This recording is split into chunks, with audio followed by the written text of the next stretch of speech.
Hi, ഞാൻ doctor റിസ. ഇന്ന് സംസാരിക്കുന്നത് മിക്ക അമ്മമാരും ചോദിക്കുന്ന ഒരു കാര്യമാണ്. കുഞ്ഞ് ജനിച്ചപ്പോൾ നല്ല നിറം ഉണ്ടായിരുന്നു, പിന്നീട് കുഞ്ഞിന്റെ നിറം കുറഞ്ഞു വരുന്നുണ്ട്, അല്ലെങ്കിൽ ജനിച്ച സമയത്ത് കുട്ടി ഒട്ടും തന്നെ നിറമില്ലായിരുന്നു, പിന്നീട് കുട്ടിയുടെ നിറം കൂടി വരുന്നുണ്ട് എന്നുള്ളത്. എന്തുകൊണ്ടാണ് ഇങ്ങനെ സംഭവിക്കുന്നത്? കുഞ്ഞിന് യൂസ് ചെയ്യുന്ന ക്രീം അല്ലെങ്കിൽ ലോഷൻസ്, ഓയിലൊക്കെ യൂസ് ചെയ്യുന്നത് കൊണ്ടാണ് കുഞ്ഞിന്റെ നിറം കൂടുകയും കുറയുകയും ഒക്കെ ചെയ്യുന്നത്. അതുപോലെ തന്നെ കുഞ്ഞിന്റെ ചെവിയുടെ നിറമാണോ കുഞ്ഞിന്റെ യഥാർത്ഥ നിറം എന്നുള്ളത്, അതായത് കുഞ്ഞിന്റെ ചെവിയുടെ നിറം വെളുത്തതാണ് എന്നുണ്ടെങ്കിൽ കുഞ്ഞ് നല്ല നിറമുള്ള കുഞ്ഞാണ് എന്നൊക്കെ പറയുന്നത് സത്യമാണ് എന്നതിനെ കുറിച്ചാണ് ഇന്നത്തെ വീഡിയോയിൽ ഡിസ്കസ് ചെയ്യുന്നത്. കുഞ്ഞിന്റെ സ്കിന്ന് വെളുത്തതാണോ നിറം കുറഞ്ഞതാണോ എന്നതിലല്ല നമ്മൾ ശ്രദ്ധ കൊടുക്കേണ്ടത്. കുഞ്ഞ് നല്ല ഹെൽത്തി ആയിട്ടാണോ ഇരിക്കുന്നത് എന്നതിലും, അതുപോലെ തന്നെ കുഞ്ഞിന്റെ സ്കിന്നിന് അലർജീസ് ഒന്നുമില്ല, ഡ്രൈ സ്കിൻ ഒന്നും അല്ലാതിരിക്കാൻ വേണ്ടിയിട്ടാണ് അമ്മമാർ ശ്രദ്ധ കൊടുക്കേണ്ടത്. എന്തുകൊണ്ടാണ് ചില കുഞ്ഞുങ്ങൾ ജനിക്കുന്ന സമയത്ത് ഒട്ടും തന്നെ നിറം ഉണ്ടാവാറില്ല, പിന്നീട് കുഞ്ഞുങ്ങൾ നല്ല നിറം ഉണ്ടാവുന്നതും, അതുപോലെ തന്നെ ജനിക്കുന്ന സമയത്ത് നിറമുള്ള കുഞ്ഞുങ്ങൾ പിന്നീട് നിറം കുറഞ്ഞു വരുന്നത് എന്തുകൊണ്ടാണെന്ന് നോക്കാം. ജനന സമയത്ത് സാധാരണ കുഞ്ഞുങ്ങളുടെ കളർ ഡാർക്ക് പർപ്പിൾ കളറോ പിങ്ക് കളറോ റെഡ് കളറോ ആയിട്ടായിരിക്കും ഉണ്ടാവുന്നത്. ഇതിന്റെ പ്രധാന കാരണം കുഞ്ഞിന്റെ സ്കിന്ന് മെച്ചർ അല്ലാത്തതിനാൽ തന്നെയാണ്. അതായത് കുഞ്ഞ് ജനിക്കുന്ന സമയത്ത് കുഞ്ഞിന്റെ സ്കിന്ന് വളരെ തിന്നായിരിക്കും. അതിനാൽ തന്നെ കുഞ്ഞിന്റെ ബ്ലഡ് വെസൽസ് സ്കിന്നിനടിയിലൂടെ കാണുന്നതിനാലാണ് പ്രസവ സമയത്ത് കുഞ്ഞുങ്ങൾ പിങ്ക് അല്ലെങ്കിൽ റെഡ് നിറത്തിലൊക്കെ കാണുന്നത്.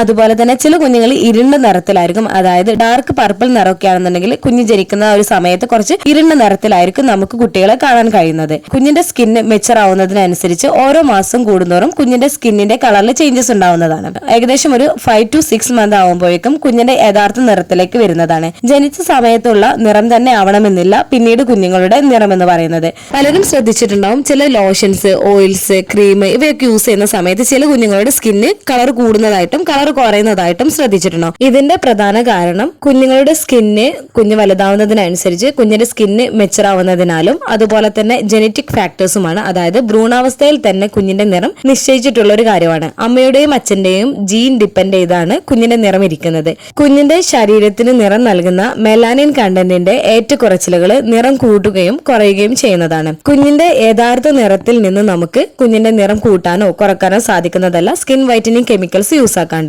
ഈ സ്കിൻ വൈറ്റനിങ് കെമിക്കൽസ് കുഞ്ഞുങ്ങൾക്ക് യൂസ് ചെയ്യുന്നത് നല്ലതല്ല എന്നുള്ളത് എല്ലാവർക്കും തന്നെ അറിയുന്നത്, വലിയവർക്ക് പോലും നല്ലതല്ല. അപ്പൊ കുഞ്ഞുങ്ങൾക്കും നല്ലതല്ലാത്തൊരു കാര്യമാണെന്ന് നിങ്ങൾക്ക് എല്ലാവർക്കും അറിയുന്നതായിരിക്കും. അപ്പോൾ എന്തുകൊണ്ടാണ് കുഞ്ഞ് ജനിച്ച സമയത്തുള്ള നിറമല്ല പിന്നീട് കുഞ്ഞ് വളരുന്നതിനനുസരിച്ച് കുഞ്ഞിന്റെ നിറം മാറുന്നതിന്റെ കാരണം എന്താണെന്ന് നിങ്ങൾക്ക് മനസ്സിലായിട്ടുണ്ടാവുമെന്ന് വിചാരിക്കുന്നു. മിക്ക കുഞ്ഞുങ്ങളും ഒരു വയസ്സും 2 വയസ്സൊക്കെ ആവുന്ന സമയത്താണ് കുഞ്ഞുങ്ങൾ യഥാർത്ഥ നിറത്തിലേക്ക് വരുന്നത്. ചില കുഞ്ഞുങ്ങൾ നല്ല നിറം ഉണ്ടാവും ഈ ഒരു സമയമാകുമ്പോൾ, ചില കുഞ്ഞുങ്ങൾ നിറം കുറയുകയും ചെയ്യും. ചില കുഞ്ഞുങ്ങളുടെ ഫേസ് മാത്രമായിരിക്കും നിറം ഉണ്ടാവുന്നത്, ബോഡി ചിലപ്പോൾ നിറം ഉണ്ടാവണമെന്നില്ല. ചില കുഞ്ഞുങ്ങളുടെ നേരെ തിരിച്ചുമായിരിക്കും, ബോഡിയൊക്കെ നല്ല നിറം ഉണ്ടാവും, ഫേസ് കുറച്ച് കളർ കുറവായിരിക്കും. പലരും പറയുന്ന ഒരു കാര്യമാണ് കുഞ്ഞിന്റെ ചെവിയുടെ നിറം ഏതാണോ ആ ഒരു നിറമായിരിക്കും കുഞ്ഞിന്റെ യഥാർത്ഥ നിറം എന്നുള്ളത്. ഇത് ശരിക്കും ഒരു മിത്താണ്. പലരും ശ്രദ്ധിച്ചിട്ടുണ്ടാവും, ചില കുഞ്ഞുങ്ങൾ ജനിക്കുന്ന സമയത്ത് കുഞ്ഞുങ്ങളുടെ ചെവിയുടെ നിറം മറ്റു ഭാഗങ്ങളെ അപേക്ഷിച്ച് നോക്കുകയാണെന്നുണ്ടെങ്കിൽ കുറച്ച് ഇരുണ്ട നിറമായിട്ടായിരിക്കും ഉണ്ടാവുന്നത്. ഒരു കുഞ്ഞിന്റെ സ്കിന്ന്, ഹെയർ, കണ്ണുകൾ എന്നിവയുടെ നിറം പ്രാഥമികമായി നിർണ്ണയിക്കുന്നത് ജനറ്റിക് ഫാക്ടേഴ്സ് ആണ്. ചെവിയുടെ നിറവുമായിട്ട് നേരിട്ട് ബന്ധമില്ല, അതുപോലെ മറ്റ് ശരീരഭാഗങ്ങളുമായിട്ട് നേരിട്ട് ബന്ധപ്പെട്ടിട്ടില്ല.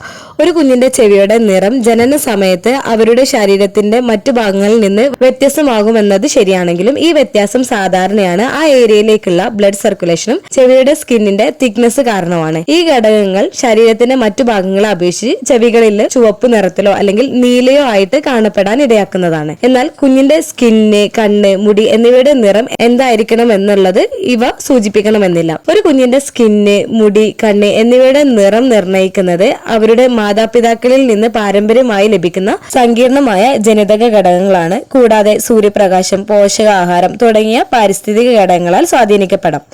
കുഞ്ഞിന്റെ നിറം കുറവാണ് അല്ലെങ്കിൽ നിറം കൂടാൻ വേണ്ടിയിട്ട് എന്താണ് ചെയ്യേണ്ടത് എന്ന് ആലോചിക്കുന്നതിന് പകരം കുഞ്ഞെപ്പോഴും ഹെൽത്തി ആയിരിക്കാൻ വേണ്ടിയിട്ടാണ് ഓരോ അമ്മമാരും ശ്രദ്ധിക്കേണ്ടത്. ഈ ഒരു വീഡിയോ നിങ്ങൾക്ക് യൂസ്ഫുൾ ആയിട്ടുണ്ടെങ്കിൽ മറ്റുള്ളവർക്കും കൂടെ ഷെയർ ചെയ്ത് കൊടുക്കുക. എന്തെങ്കിലും ഡൗട്ടുകൾ ഉണ്ടെങ്കിൽ നിങ്ങൾക്ക് കമന്റ് ആയിട്ട് ചോദിക്കാവുന്നതാണ്.